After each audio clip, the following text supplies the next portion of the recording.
So hello दोस्तों, मैं हूं आपका होस्ट एंड दोस्त नदीम और मैं स्वागत करता हूं आप सभी का कटिंग चाय पर। आज मैं आपको मिलवाने वाला हूं डोमेस्टिक क्रिकेट जगत के legend mister Rohit जालानी। He is one of the finest wicket keeper and batsman of Rajasthan. Rohit sir सिर्फ एक प्लेयर ही नहीं बल्कि बीसीसीआई सर्टिफाइड फिटनेस कोच भी हैं।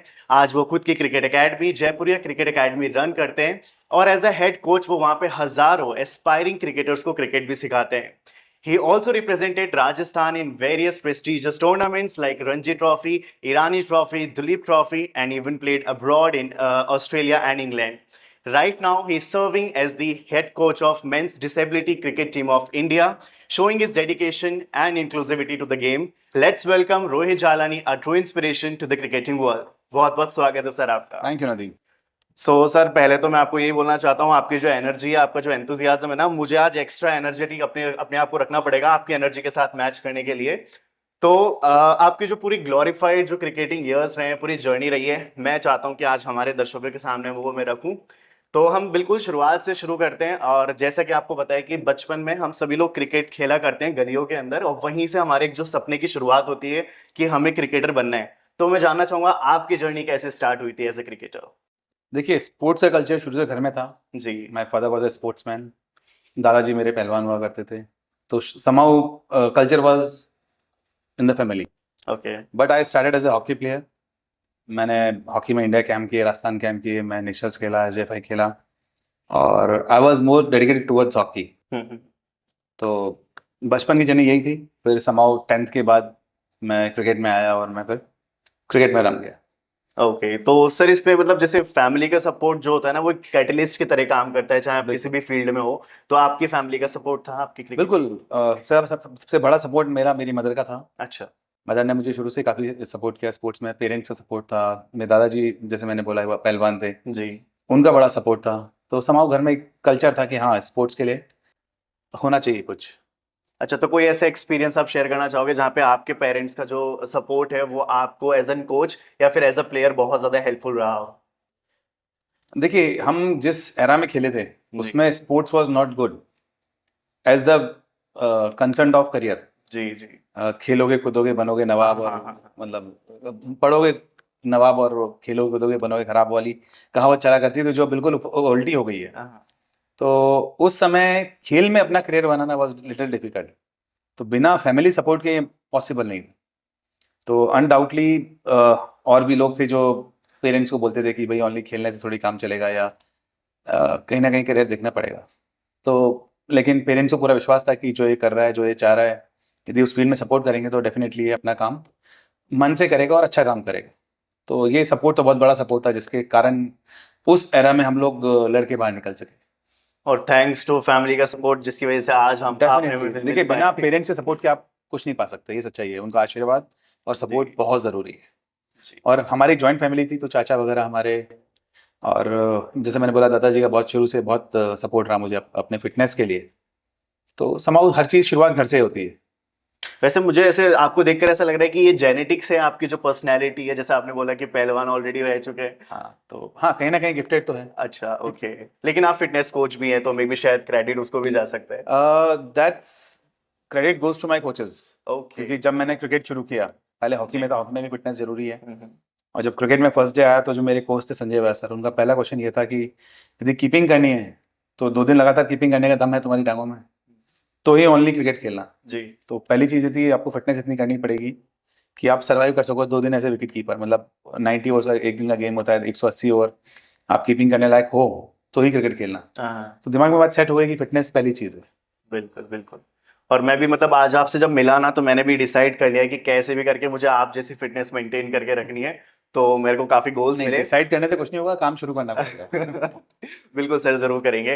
तो मेरा सर अगला सवाल ये था कि जैसे एज ए क्रिकेटर या फिर एज अ प्लेयर, आपके जो शेड्यूल्स होते हैं ना वो बहुत टाइट होते हैं। मतलब जैसे आप तो कोच भी हैं, तो आपको कई बार क्या होता है, मैचेस खेलने जाना होता है या फिर कभी किसी को ट्रेन करना होता है, तो बहुत टाइट शेड्यूल होता है। तो आप कैसे वर्क लाइफ बैलेंस करते हो, मैं ये जानना चाहता हूँ। देखिए, लाइफ में आपको एक टाइम टेबल तो सेट करना पड़ेगा। जी। आपको अपनी प्रायोरिटी सेट करनी पड़ेंगी, आपको अपने एम्स, आपके गोल्स डिसाइड करने पड़ेंगे, और काम उस हिसाब से होता है। हम लोग यदि हर चीज़ टाइम के हिसाब से करें और पंचुअलिटी से करें तो डेफिनेटली हमारे पास काफ़ी टाइम होता है अपनी प्रायोरिटी की चीज़ों को पूरा करने के लिए। तो इतना मुश्किल नहीं है, थोड़ी सोच और थोड़ी कोशिश। अच्छा, मतलब प्रायोरिटी सेट कर लो, बाकी सब इजी। ओके, तो जैसे हमारे बहुत सारे दर्शक ऐसे भी हैं जो अपनी पढ़ाई के साथ साथ ना स्पोर्ट्स को भी आगे बढ़ा रहे हैं, क्रिकेट को भी आगे बढ़ा रहे हैं, तो आप उनको क्या मैसेज या फिर क्या एडवाइस करना चाहोगे, कैसे बैलेंस कर सकते हैं वो उसको? देखिए, मैं एकेडमी में बहुत बड़ा चैलेंज है ये मेरा, अच्छा। पेरेंट्स से बात करना, उनको मेंटोर करना, हम्म, उनको कंसल्टेंट करना। देखिए, लेकिन मेरा मानना है कि पढ़ाई आपके स्पोर्ट्स में और स्पोर्ट्स आपकी पढ़ाई में हेल्प करते हैं, ये म्यूचुअल चलता है। जी। क्योंकि आजकल स्पोर्ट्स में भी एजुकेशन की बहुत ज़रूरत है, चीज़ें बहुत हाईटेक हो गई हैं, आपको चीज़ें समझना भी बहुत ज़रूरी है। अपने आप के बारे में मानना, अपनी फिटनेस के बारे में, अपने बॉडी के बारे में, आजकल साइकोलॉजिकल इतने एस्पेक्ट हो गए हैं, तो आपका पढ़ा लिखा होना ज़रूरी है। और जितने आप पढ़ लिख के मतलब आपका ब्रेन जितना एक्टिव होता है, उतना आपको स्पोर्ट्स में हेल्प मिलती है। और सेम चीज़ स्पोर्ट्स की है, स्पोर्ट्स में जो चीज़ आप सीखते हो वो आप पढ़ाई में इंप्लीमेंट कर सकते हो, जो फाइटिंग स्पीड है, कमबैक है, जो फोकस है। जी। तो समहाउ दोनों चीज़ें कहीं ना कहीं एक दूसरे को सपोर्ट करती Interlink। हैं। और यदि आप जैसे मैंने बोला, टाइम टेबल और चीज़ें प्रायोरिटी के हिसाब से करेंगे, तो आप दोनों में काम कर सकते हैं। ऐसा नहीं है कि आप यदि पढ़ाई कर रहे हैं तो गेम छोड़ना पड़ेगा, या गेम खेल रहे हैं तो पढ़ाई छोड़नी पड़ेगी। ऐसा बिल्कुल नहीं है। ओनली मैटर है कि आप किसको कितनी अहमियत देते हैं और कितना टाइम देते हैं। हम्म, आपको यदि काटना है तो बाकी चीज़ें काटिए। जैसे आजकल हम लोग बहुत ज़्यादा टाइम गैजेट्स में निकालते हैं या और चीज़ों में निकालते हैं। हम्म, हर एज का जी। एक एम होता है, और एक हम बोल सकते हैं एक प्रायोरिटी होती है। तो चीज़ें उस हिसाब से होनी चाहिए। यदि मैं स्कूल में हूँ तो मेरे दो ही काम है, मेरे को पढ़ना है और खेलना है, तो दोनों के लिए टाइम निकालना मुश्किल नहीं है। तो चीज़ें आपको डिसाइड करनी पड़ेंगी और मेहनत आपको करनी पड़ेगी, क्योंकि ये बचपन की कुछ मेहनत है जो आपको लॉन्ग लॉन्ग लाइफ आपको हेल्प करती है। बिल्कुल सर, ऐसे कई बड़े लोग कहते भी हैं कि आपको इस वाली एज के अंदर जो आपका रहता है, आपको दो तीन ही काम करने चाहिए, या तो खेलो या पढ़ाई करो या फिर सो, बस नहीं, ये। दोनों काम करो ना, आप खेलो भी, हाँ। पढ़ाई भी करो। हाँ, मतलब ये बैलेंस चीजें तभी हो पाती है जब आप सारी चीजों को थोड़ा थोड़ा करके चलते हो, और उसी को कहा जाता है कि हाँ, प्रॉपर वर्क लाइफ बैलेंस। तो ओके, सो मेरा जैसे अगला सवाल यही था आपसे कि जैसा कि हमें पता है कि राजस्थान 2 बार रणजी चैंपियन भी रही है, और उस टाइम पे आप जो है टीम का पार्ट भी थे, और जब फर्स्ट टाइम खेला गया तो आप एज अ प्लेयर भी थे। तो मैं जानना चाहता हूँ कि वो फीलिंग क्या थी उस वक्त, आपका क्या एक्सपीरियंस रहा? देखिए, रणजी ट्रॉफी जीतना जी। ये बहुत बड़ा सपना था हमारा, हम्म, क्योंकि उससे पहले 8 साल राजस्थान रणजी ट्रॉफी खेली थी, लेकिन फाइनल एक बार भी नहीं जीती थी। जी।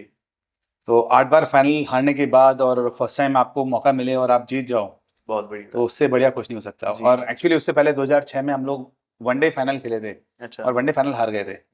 तो तब समाव कहीं था कि यार, एक बार रणजी ट्रॉफी फाइनल भी खेलना है और जीतना है। हम्म। तो ऊपर वाले की मेहरबानी कि हमें वो मौका मिला और हम लोग कर पाए, उससे बढ़िया कुछ नहीं हो सकता। आपके सर ब्रेन में क्या चल रहा था कि मतलब वो जो होता है ना कि हाँ, आपको बहुत सारी ऑडियंस एक बार देख रही होती है, आपके ऊपर टिकी होती है बहुत सारी आशाएं, तो उस वक्त आपकी क्या फीलिंग थी? देखिए, आप किस गोल के लिए काम कर रहे हैं, हम्म, यदि आप उस पर फोकस है अच्छा। तो बाकी चीज़ें मैटर नहीं करती। ओके। उस समय हमारी पूरी टीम का टारगेट, हमारा सबका फोकस एक ही था कि यार, इस साल जीतना है। और जब आप जीत की तरफ देखते हैं तो बाकी चीज़ें इमोटल हो जाती है, वो फिर आपका फोकस नहीं रहता है, वो बाय प्रोडक्ट है। आपका मेन काम था कि आपको जीतना है, उसके लिए काम करना है। जी। हमारा फोकस उस पर था। बाकी पब्लिक देख रही है, हो रही है नहीं हो रही, खुश हो रही है, क्या हो रहा है, बाकी चीज़ें वो अपने आप होती हैं। क्योंकि कई बार बोला जाता है ना इंडियन क्रिकेट टीम में भी कि लोग पैनिक कर जाते हैं, प्लेयर्स जो है पैनिक कर जाते हैं जब वो वर्ल्ड कप खेलते हैं, तो बट एक्चुअली जैसा आपने कहा कि आपको एंड गोल पे फोकस करना चाहिए, बाकी तो। देखिए, कोशिश वही रहनी चाहिए। बाकी हाँ, गेम है, इसमें प्रेशर भी आता है, आप होता पैनिक है। भी करते हो, अप जी। एंड डाउन्स भी आते हैं, वो सब चीज़ें आती हैं। Part of it. और थोड़ा एक किस्मत वाला फैक्टर है। उस जी। समय किस्मत भी हमारे साथ में थी, हमने अच्छा भी किया, एज ए टीम हम अच्छा खेल रहे थे, तो हम जीत गए। ओके, तो जैसे मैं जानना चाहता हूँ, मेरा पर्सनल सवाल है ये कि आप मतलब इतने टाइम आपने क्रिकेटिंग पूरे इयर्स आपने दिए, तो कोई ऐसा फनी इंसिडेंट जो आप हमारे साथ शेयर करना चाहें, कभी फील्ड पे हो या ड्रेसिंग रूम के अंदर हो, तो जो आपको आज भी सोचकर हंसी आती है? देखिए, चीज़ें तो बहुत सारी हुई हैं इतने सालों के करियर में, इतने जी। मेमोरीज हैं कि उसी के कारण अब तक लाइफ इतनी अच्छी चल रही है। और ड्रेसिंग रूम की बातें तो बाहर शेयर नहीं करनी चाहिए। अच्छा। लेकिन हाँ, जैसे कई चीज़ें बड़ी अच्छी हमारी होती थी, किसी बर्थडे होना तो बर्थडे सेलिब्रेट करना एक साथ में, और फिर उसको फिर पानी में फेंकना, ओके। और मौज मस्ती का माहौल। एक्चुअली पहले माहौल बड़ा अच्छा हुआ करता था कि मैच के बाद सारे प्लेयर साथ बैठा करते थे, तो खूब गपशप होना, गाना बजाना, मस्ती करना, मैचेस पे डिस्कशन करना, हमें क्या इम्प्रूव करना, उन पर पॉजिटिव बातें बड़ा हुआ करती थी। तो ये चीज़ें जो लाइफ में आगे भी काम आ रही हैं, और आगे अभी भी मैं सबको ये बोलता हूँ कि team cricket is a team game, तो एज ए टीम बॉन्डिंग होना बहुत ज़रूरी है। तो वो चीज़ बहुत वो चीज़ें जो बहुत याद रहती हैं कि उस समय जो बॉन्डिंग और जो आपस में माहौल होता था वो बहुत अमेजिंग होता था। ओके, तो आप अभी भी मिस करते हो वो जो फील्ड का प्रेशर होता है, वो जो प्लानिंग होती है, वो सभी के साथ में वो जीतने का जुनून, वो आज आप मिस करते हो? देखिए अभी भी इस फील्ड में हूँ, ये चीज़ें होती रहती हैं, एज ए कोच मैं काम कर रहा हाँ, हूँ, हाँ, एज ए हाँ। मेंटर मैं काम कर रहा हूँ, तो वो चीज़ें, लेकिन जो खेलने का मज़ा है डेफिनेटली वो मोमेंट्स आप जब तक खेलते हो तब तक मिलते हैं, उसके बाद आप मिस करते हो। डेफिनेटली, और जिस तरीके का आपका पूरा करियर स्पैन रहा है तो डेफिनेटली सब मिस करना डेफिनेटली, भी बनता है। क्योंकि जिंदगी के पहले 35 साल आपने ओनली एक ही चीज़ सोची है हम्म, और उसी के लिए काम किया। सुबह शाम आप क्रिकेट ही सोच रहे हो, जीतने के बारे में, परफॉर्म करने के बारे में, तो लाइफ में कोई और गोल थी ही नहीं उस समय। तो जब आपने लाइफ में इतना बड़ा टाइम उस पर निकाला है, तो अनडाउटली उससे अलग होकर दूसरे कामों में सोचना और करना एक बार तो लगता है। जी जी जी, आई कैन, बिल्कुल मैं रिलेट तो नहीं कह सकता, बट हाँ मैं समझ पा रहा हूँ कि जिस तरीके से आपकी पूरी जर्नी रही है और जितना मैं आपको जानता हूँ, हाँ डेफिनेटली डेफिनेटली, इसीलिए शायद मेरा कारण ये रहा कि मैं उस खुशी से या उस फीलिंग से मैं दूर नहीं होना चाहता था, इसलिए मैंने अपना आगे करियर भी स्पोर्ट्स में रह के जी। फाइनल और डिसाइड वही जो आपने सिखाया है लोगों को, जब वो फील्ड में उतरते हैं तो आप अपने आप को ये समझते हो कि हाँ ये मुझे रिप्रेजेंट कर रहे हैं एक तरीके से। डेफिनेटली। देखिए जो बच्चे को आप यदि 5-6 साल कोच कर लेते हो तो आप हाँ उससे इमोशनली अटैच हो जाते हो, तो जी। आप चाहते हो कि वो उसको बेस्ट करने में आपकी हेल्प कर सकते हो। ओके, सो मेरा जैसे अगला सवाल ये था कि आपका पूरा ग्लोरीफाइड जो करियर स्पैन रहा है क्रिकेट पूरे वर्ल्ड के अंदर, तो कोई ऐसी चीज़ है जो आप वापस से जाकर और बेटर करना चाहेंगे, जो आपको लगता है कि हाँ ये चीज़ मैं और अच्छी कर सकता था, कोई ऐसी चीज़? देखिए चीज़ें तो बहुत हैं, अच्छा। लेकिन लाइफ में रिग्रेशन नहीं होना चाहिए। अच्छा। कि एट द मोमेंट जब आप उस कंडीशन में होते हो तो अपना बेस्ट देते हो, जी। बाद में उसके प्लस माइनस निकालना, रिग्रेट करना कि यार ये कर देता तो होता, लेकिन हाँ एट द मोमेंट जहाँ मैं था, I tried my best at that point.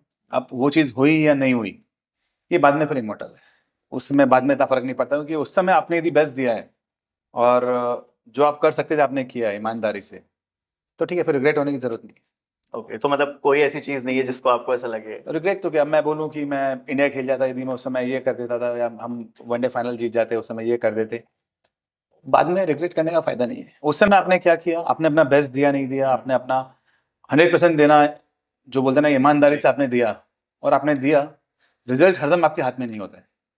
तो कोशिश यदि आपकी पूरी रही है, आपने प्रोसेस पूरा फॉलो किया है और अपना बेस्ट दिया है, तो फिर रिग्रेशन लाइफ में रहता नहीं। इनक्रेडिबल सर, बिल्कुल। एक्सेप्ट करना आना चाहिए, क्योंकि ओनली सक्सेस जी। ही नहीं, यदि आप फेल भी हुए हैं तो वो एक्सेप्ट करना आना चाहिए कि हाँ यार शायद दूसरा मुझसे बेहतर था, या कहीं कोई कमी रह गई, लेकिन उस समय आपने जितना आप में था दम, आपने यदि पूरा उतना दिया है तो ठीक है। और फिर से ये भी सीख मिलती है ना कि जब आपको जो मूवमेंट पे मिल रहा है उसको एकदम शिद्दत के साथ कर लो, सो दैट एग्जैक्टली, बाद में आपको ये चीजें क्वेश्चन भी ना पूछ बिल्कुल, पाए कोई। होना नहीं होना मैटर नहीं करता, लेकिन आपका कोशिश कैसे था जी वो जी, इम्पोर्टेंट है। बिल्कुल बिल्कुल। और कोशिश ढंग से करोगे तो डेफिनेटली वो चीज़ होती होती है।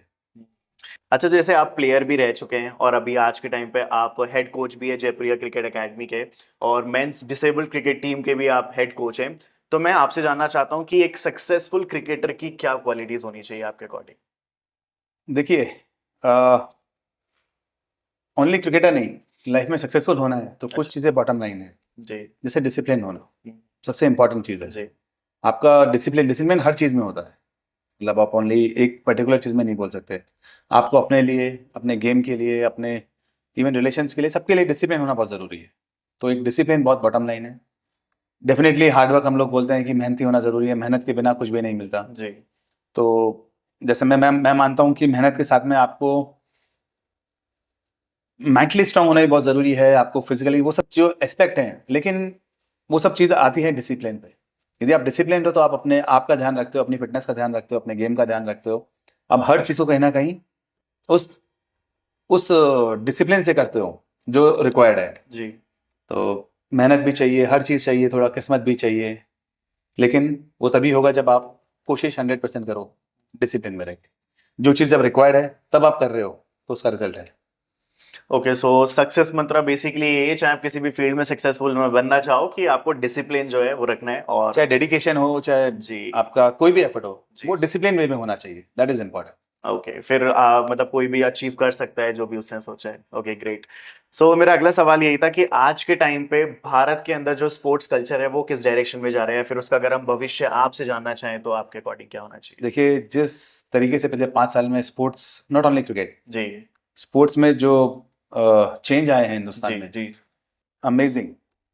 जिस तरीके से कल्चर डेवलप हो रहा है, जिस तरीके से हम लोगों की प्रिपरेशन हो रही है, अब जो सेंटर्स आ रहे हैं, जो कॉर्पोरेट्स अब स्पोर्ट्स में इन्वॉल्व हो रहे हैं, मैं इवन अपन दूर नहीं, जो ओलंपिक्स आ रहे हैं, जी। मैं काफ़ी कॉन्फिडेंट हूँ कि इस बार हमारी टैली में नंबर्स बढ़ने वाले। बिल्कुल। गोल्ड मेडल टोटल इस बार हमारा बढ़ेगा, क्योंकि पिछले 5 साल से हम लोग देखें, ओनली क्रिकेट नहीं, आप बैडमिंटन उठा के देख लीजिए, आप हॉकी में देख लीजिए, आप रेसलिंग। रेसलिंग में देख लीजिए, स्विमिंग में देख लीजिए। स्विमिंग में जो नाम सुनने में नहीं आते थे, अब मेडल्स आने लगे हैं। जी। आपके आर्चरी में हो गए, शूटिंग में हो गए, हर गेम में ऐसे ऐसे गेम में हम लोग मेडल लाने लग गए जो हम ढंग से जानते भी नहीं थे। एग्जैक्टली। तो लोग हर गेम में और अच्छे लेवल पे प्रिपरेशन कर रहे हैं। जी। आज नीरज चोपड़ा एक स्टार है हिंदुस्तान का, जो जेवलिन का है। जी। तो ऐसे बहुत स्टार हमें आने वाले टाइम में मिलने वाले हैं।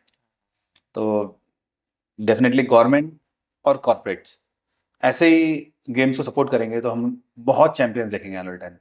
बिल्कुल। और एक जिम्नास्टिक फील्ड भी है जिसके अंदर अभी बिल्कुल, रिसेंटली बिल्कुल, नाम बिल्कुल। निकल गया है, तो बहुत सारी फील्ड है जो लोग एक्सप्लोर कर रहे हैं और बहुत खुशी Definitely. मिलती है। हर जगह सपोर्ट मिल रहा है। जी। बॉक्सर्स हमारे पास अच्छे आ रहे हैं। बहुत बहुत बहुत। अभी हम लोग देख रहे हैं कि ट्रैक एंड फील्ड में हम लोग अच्छा कर रहे हैं। हमारे पास ट्रिपल जंपर्स अच्छे आ गए, हाई जंपर्स अच्छे आ रहे हैं। तो चीज़ें अच्छी हो रही हैं और इसके रिजल्ट आने वाले टाइम में और देखने वाले हैं। बिल्कुल बिल्कुल। और बहुत बहुत खुशी होती है ना, जैसे हमारा जो पूरा देश है वो रिप्रेजेंट होता है वहाँ पे। देखिए, जहाँ वो ट्राई कलर आता है ना, हिंदुस्तान का झंडा छोटा सा जब दिखता है या झंडा ऊपर जाता है, और वो राष्ट्रगान जब वो गाते हैं तो वो फील ही अलग देता है। बिल्कुल गूजबम्स होते हैं। मतलब जैसे मैं तो डेफिनेटली, हाँ, डेफिनेटली। अभी जब जेवलिन थ्रो में वो नीरज चोपड़ा जीते थे, तब वहां पे हुआ था, बहुत ही प्राउड मूवमेंट था वो बिल्कुल, लिटरली। बिल्कुल। ये चीज़ें हिंदुस्तान के लिए गर्व की बात है। बहुत बहुत। तो जैसे कि अभी तक हमने बात करी आपके एज एन पूरे करियर के बारे में, क्रिकेटिंग करियर के बारे में, लेकिन अब मैं जानना चाहूंगा कि आपका जो पूरा कोच वाला जो पूरा लाइफ स्पेन रहा है, जैसे ना आपने कोच, हेड कोच की तरह जो आपने निभाया है, उसके बारे में मैं एक्सपीरियंस जानना चाहूंगा। तो कुछ आप बताना चाहेंगे अपने बारे में? यार, coaching is a totally different thing. Okay. Cricket जब मैं खेल रहा था तो कोई चीज़ मुझे करनी थी, जी। तो मैं अपने दम पे अपने हिसाब से कर सकता था। लेकिन कोचिंग आपको किसी को कराना है, किसी को अपने थॉट या उसके हिसाब से समझाना। जी। और हर आदमी का सोच का लेवल, हर आदमी का करने का लेवल, एबिलिटी अलग अलग होती है। तो उसको वो करवाना थोड़ा डिफिकल्ट है। Coaching is not a easy task. और सबसे इम्पोर्टेंट चीज़ है लर्निंग। एज ए कोच आपको हरदम कुछ ना कुछ सीखना पड़ता है। एज ए प्लेयर भी आप सीखते रहते हो, लेकिन एज ए कोच आपको हर तरीके से सोचना पड़ता है। मतलब ओवरऑल डेवलपमेंट के हिसाब से आपको हर चीज़ नहीं सीखनी पड़ती है। आपको अपने आप को अपडेट करना बहुत ज़रूरी है। यदि एज ए कोच आपको यदि काम करना है, सबसे इम्पोर्टेंट है कि आप keep learning, that is the bottom line. तभी आप कुछ अच्छा कर पाए। ओके। सो जैसे कि आपने बताया कि पूरा कोचिंग करियर भी जो होता है वो इजी नहीं होता, क्योंकि आपको अपनी जो सीखी हुई चीज़ें आपको किसी के अंदर इम्प्लांट करनी होती है। तो डेफिनेटली, लेकिन अभी मैं जैसे जानना चाहूँगा कि आपने पूरा कोचिंग करियर के अंदर बहुत सारे बच्चों को ट्रेन किया है, तो आपका क्या अप्रोच रहती है कि उन बच्चों को वो सही चीज़ मिल पाए जो शायद उनको उनके करियर में आगे अपलिफ्ट कर सकता है? देखिए, सबसे इंपॉर्टेंट चीज़ मैं मानता हूँ, बच्चों को मेंटली स्ट्रॉन्ग करना बहुत ज़रूरी है। Okay. बच्चों को अपनी एबिलिटी का बिलीव करना, ये बताना, उन्हें पॉजिटिव थॉट देना जी। और ये यकीन दिलाना कि वो कुछ भी कर सकते हैं, कुछ भी हासिल कर सकते हैं, पर सेल्फ बिलीव होना ज़रूरी है। तो ये यकीन दिलाना सबसे इम्पोर्टेंट है। जी। बाकी टेक्निकल पॉइंट, ये सब चीज़ें बात की बात है। सबसे पहले यकीन होना, प्लेयर को ये यकीन दिलाना है कि आप कर सकते हैं, ये सबसे इम्पोर्टेंट है। बिल्कुल बिल्कुल। मैंने शायद एक मूवी का डायलॉग भी सुना था जिसमें बोलते हैं कि सबसे पहले तो ये जंग ये वाली जीतनी है कि आपको खुद पे विश्वास है या नहीं। एग्जैक्टली। उसके बाद आपने आधी जंग जीत ली। अगर आपको ये पता है कि आप जीत लोगे तो आधी जंग आप जीत चुके हो। उसके बाद फिजिकल वाली चीजें हैं दूसरी। बिल्कुल, पहले यकीन हो कि मैं वो कर लूंगा, जी। तभी आप शुरुआत करेंगे। जैसे मैं बच्चों को एक बात बोलता हूँ कि जब तक आप अपने आप को नंबर 1 नहीं मानेंगे, जी। तो दुनिया वो बात नहीं मानेगी। पहले खुद मानना पड़ेगा कि मैं बेस्ट हूँ, तब दुनिया मानना शुरू करेगी आप बेस्ट हैं। जी। तो एग्जैक्टली। शुरुआत अपने आप से होती है, अपने यकीन से होती है। तो पहले अपने आप पे यकीन होना बहुत ज़रूरी है। ओके। और मेरा सर अगला सवाल ये था, अब जैसे कि आपने बताया कि आप इंडिया के मेंस डिसेबिलिटी टीम के जो है हेड कोच भी हैं, तो उस टीम ने जो है इंग्लैंड में टी सीरीज के T20 सीरीज के अंदर जो है 3 मैच भी जीते। तो वो फीलिंग कैसी थी? और क्योंकि मतलब आप। देखिए, वो टोटली डिफरेंट एक्सपीरियंस था। अच्छा। वहाँ सिखाने से ज़्यादा सीखना था, जी। क्योंकि उन लोगों के बीच में उनके हिसाब से चीज़ें कैसे होंगी और क्या हो सकता है या प्लानिंग कैसे करनी है, तो हर चीज़ माइंड में रहती थी। और उन लोगों ने वो करके दिखाया जो मुझे लगता है कि उन लोगों को कैसे करेंगे या कैसे कर पाएंगे। तो सलाम उन लोगों को है कि जिन्होंने ऐसा करके दिखाया। जी। और मैंने शायद वहाँ ज़्यादा सीखा है सिखाने से ज़्यादा। तो वाह। बहुत अमेजिंग एक्सपीरियंस रहा और मुझे लगता है कि शायद मेरी लाइफ में आगे कुछ और करने की और कुछ सीखने की जो ललक बढ़ी है वो बिकॉज ऑफ उनसे जुड़ना।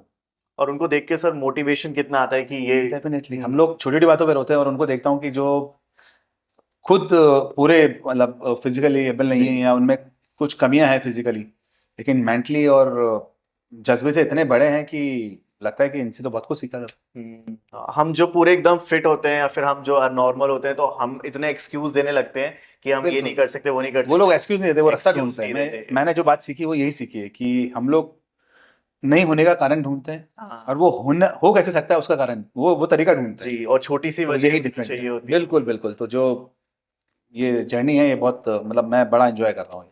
बट लेकिन सर आपको भी सलाम है कि आपने उस टीम को इतना अच्छे से ट्रेन किया, मतलब बहुत बहुत खुशी मिलती है कि हमारे इंडिया के कोचेस और हमारे जो टीम है वो इतनी डेडिकेटेडली काम करते हैं। तो डेफिनेटली फिर मेडल तो सर आने बनते ही हैं। और मेडल टैली में जैसे आपने बोला ओलंपिक्स के अंदर, तो यस ये सब कुछ आप सभी कोचेस को जाता है, ये सारा का सारा श्रेय। देखिए बिल्कुल कहीं ना कहीं हम बोल सकते हैं कि इसमें कोचेस का भी बहुत बड़ा रोल होता है। जी तैयारी का काम सारा कोच का है और तैयारी हर तरीके से वो इम्पोर्टेंट है। जी।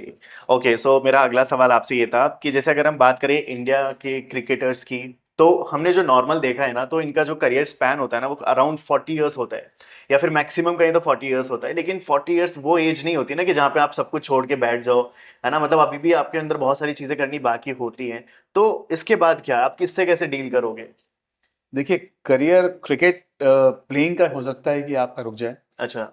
लेकिन क्रिकेट का करियर खत्म नहीं होता है। जी सेकेंड चीज 40 के बाद आजकल तो लीजेंड लीग और 40+ और कई लीग शुरू हो गई हैं जो प्लेयर्स को कंटिन्यू खेलने पे के लिए मोटिवेट कर रही है। जी तो वो तो है ही। इसके अलावा अपना जो एक्सपीरियंस है जो 20-25 साल आप खेले और जो आपने किया है वो बच्चों को देना। और क्रिकेट में और स्पोर्ट्स में इतने आजकल स्कोप हो गया है, आप क्रिकेट से जुड़ा रहना चाहते हैं आप मैच ऑफिशियल बन सकते हैं, एम्पायर, स्कोरर, कोचेस, आजकल मैनेजमेंट करके कई लोग स्पोर्ट्स मैनेजमेंट में भी आ रहे हैं। और एकेडमीज में जुड़ना, कोचिंग करना, ये सब चीज़ें बहुत हैं। जो करना चाहता है उसके लिए रास्ते बहुत हैं और उसके लिए रास्ते भी बहुत हैं और आगे टारगेट्स भी बहुत हैं करने अचीव करने के लिए। और कई लोग कमेंट्री में भी चले कमेंट्री भी एक हो गया। जी कई चीज़ें हैं जैसे आजकल की फ्रेंचाइजी आ गई हैं तो जी। पूरा फ्रेंचाइजी को मैनेज करना, पूरा क्रिकेट टीम को मैनेज करना, तो कई चीज़ें हैं आजकल। क्रिकेट से आप दूर नहीं होते हैं। अपॉर्चुनिटीज मतलब एंडलेस है। आई होप आप सभी लोग पेपर और पेन लेकर सारी चीजें लिख रहे होंगे जो सर ने बताई, इतनी सारी फील्ड तो कभी भी एंड नहीं है। सो एनीवे मैं आगे सर आपसे बात करना चाहूंगा, जैसे कि आपने बताया कि सारे जो क्रिकेटिंग जो होते हैं, मतलब क्रिकेट में जो पूरे होते हैं वो बहुत मेहनत करते हैं इस पूरे गेम को जीतने के लिए, आगे बढ़ने के लिए। तो यहाँ पे बहुत सारे हमारे दर्शक ऐसे भी हैं जो पेरेंट हैं और बहुत सारे स्टूडेंट्स भी हैं। तो आप उनको क्या एडवाइस करना चाहोगे आज की जनरेशन को ध्यान में रखते हुए? देखिए डेफिनेटली क्रिकेट में सब टॉप लेवल पे खेलना चाहते हैं, बेस्ट करना चाहते हैं और कोशिश भी वही होनी चाहिए। यदि आज एक बच्चे का सपना इंडिया खेलने का नहीं है तो शायद वो अपना बेस्ट नहीं दे पाएगा। जी डेफिनेटली सपना वही होना चाहिए, लेकिन पेरेंट्स से मेरी ये उम्मीद है कि टीम 15 की बनती है। जैसे हम लोग देखते हैं कि आज चाहे डॉक्टर हो चाहे इंजीनियर हो, एग्जाम जैसे कल नीट का एग्जाम था, 25 लाख लोगों ने एग्जाम दिया लेकिन डॉक्टर इतने नहीं बन पाएंगे। ट्रू। सेम क्रिकेट में भी आप एंड ऑफ द डे सारे इंडिया नहीं खेल सकते, जी लेकिन क्रिकेट एक गेम ही नहीं है, लाइफ में बहुत कुछ सिखा के जाता है आपको और इसमें अब एक्सेल करने के लिए बहुत सारे फील्ड भी है। तो डेफिनेटली अपना बेस्ट कोशिश करें कि आप इंडिया के लिए खेलें और कोशिश वही होनी चाहिए। और यदि आप नहीं भी खेल पाते हैं तो फर्स्ट क्लास क्रिकेट में और आजकल आईपीएल वगैरह में खूब रस्ते हैं। जी और उसके अलावा भी आप स्पोर्ट्स में अपना करियर बना सकते हैं। जैसे मैंने बोला स्पोर्ट्स मैनेजमेंट, और अब तो कई इंस्टीट्यूट हो गए जो स्पोर्ट्स के ऊपर जी काफ़ी काम कर रहे हैं और कई फील्ड आ रहे हैं। तो चीज़ें बहुत है करने के लिए। जैसे मैं बोल रहा हूँ कमेंट्री, हर्षा भोगले ने क्रिकेट नहीं खेली लेकिन आज one of the top commentator मानते हैं। जी जी। ऐसे कई नाम हैं जो बहुत अच्छा कर रहे हैं। आज एम्पायर्स वगैरह हैं, स्कोरर्स, कई चीज़ें हैं। स्पोर्ट्स मैनेजमेंट संभालने वाला, हर फ्रेंचाइजी में एक सीईओ होता है, सीएफओ होता है, ऑपरेशंस के लोग होते हैं। तो सब स्पोर्ट्स से जुड़े हुए हैं जो कि स्पोर्ट्स में कुछ करना चाहते हैं। तो खेलना अपनी जगह है, उसके साथ जुड़ा हुआ है। जैसे डॉक्टर हो गए, फिजियोस हो गए। आजकल मतलब एक टीम जब ट्रैवल करती है तो उसके हाथ में 10 से 12 जनों का तो सपोर्टिंग स्टाफ चलता है। जी तो चीज़ें बहुत है करने के लिए। और बच्चों के मुझे जो लगता है मेंटल और कंप्लीट डेवलपमेंट के लिए स्पोर्ट्स से जुड़ा रहना बहुत ज़रूरी है। यदि बच्चा 12th तक खेलता भी है तो उसमें इतने अच्छी चीज़ें आएंगी जो डेफिनेटली उसके लाइफ में उसे हेल्प करेंगी। तो एक लेकिन प्रॉपर गाइडेंस की बहुत ज़्यादा ज़रूरत है, जो शायद मुझे लगता है कि कहीं ना कहीं थोड़ा सा लैक रहता है, जो भी आज की यंग जनरेशन है। मतलब चाहे अगर स्पोर्ट्स की बात करें, तो मैं चाहता हूं कि सर आप एक बार बताएं लोगों को कि जयपुर में जो जयपुरिया क्रिकेट एकेडमी, अगर वो आपसे कोई जुड़ना चाहे तो वो कैसे आपसे जुड़ सकते नहीं, हैं? डेफिनेटली आप मेरा नंबर शेयर कर सकते हैं, जयपुर का एड्रेस शेयर कर सकते हैं, और मैं जो भी, मेरा काम ही ये है कि मैं बच्चों को गाइड कर सकूं, मेंटोर कर सकूं, हेल्प कर सकूं। जी। और आजकल बच्चे इतने स्मार्ट हो गए हैं, चीज़ें इतनी इजीली अवेलेबल हो गई हैं, जी। You are just a click away. Google पे सर्च करना, तो आजकल की जनरेशन ज़्यादा स्मार्ट है। बिल्कुल सर। तो इवन हम लोगों को कुछ मालूम करना होता है तो हम बच्चों से मालूम करते हैं आजकल। तो ऐसा नहीं है, लेकिन हाँ, डेफिनेटली मुझे लगता है कि मैं कोई हेल्प कर सकता हूँ, तो I am there for any, there for them for any time.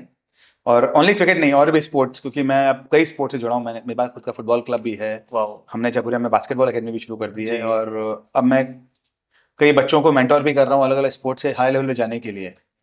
तो डेफिनेटली किसी को लगता है कि मैं हेल्प कर सकता हूँ, तो you can share my number, they can contact me, और आजकल तो गूगल पे सर्च करके कोई भी आपसे कॉन्टेक्ट कर सकता है। हाँ बिल्कुल, वो नंबर भी दिख जाते हैं, सारा हाँ, कुछ दिख जाता और है। थोड़े टाइम बाद मेरा वेबसाइट भी आ जाएगी, तो मैं पूरा डिटेल उस पर डालूंगा कि मुझे कोई भी कॉन्टेक्ट करना चाहे तो वहाँ कर सकता है। डेफिनेटली। और आपके साथ कुछ यूट्यूब पे वीडियोस भी हैं, मैंने देखी थी, जहाँ पे आप लोगों हाँ, को सिखा रहे थे, जिसमें विकेट कीपिंग जो है मेनली, वो मैंने काफी अच्छी टेक्निक लगी वो मुझे, मैंने भी वो ट्राई करके देखी थी। सो एनीवेज, आप सभी को अगर सर से जुड़ना है, कनेक्ट होना है, तो इसके वैसे आप लोग गूगल कर सकते हो जयपुरिया क्रिकेट एकेडमी, और इसके अलावा डिस्क्रिप्शन में हम आपको जो है जानकारी साझा भी कर देंगे। तो सर, मुझे आपसे मिलके बात करके लिटरली बहुत बहुत अच्छा लग रहा है, एंड आई होप मेरे दर्शकों को भी बहुत अच्छा लग रहा होगा। तो थैंक यू। बिल्कुल सर, आप ऐसे ही आते रहिएगा, हम इसी तरीके से और भी बहुत सारी बातें डेफिनेटली। करेंगे। So thank thank you you. So much sir. Thank you very thank much. You.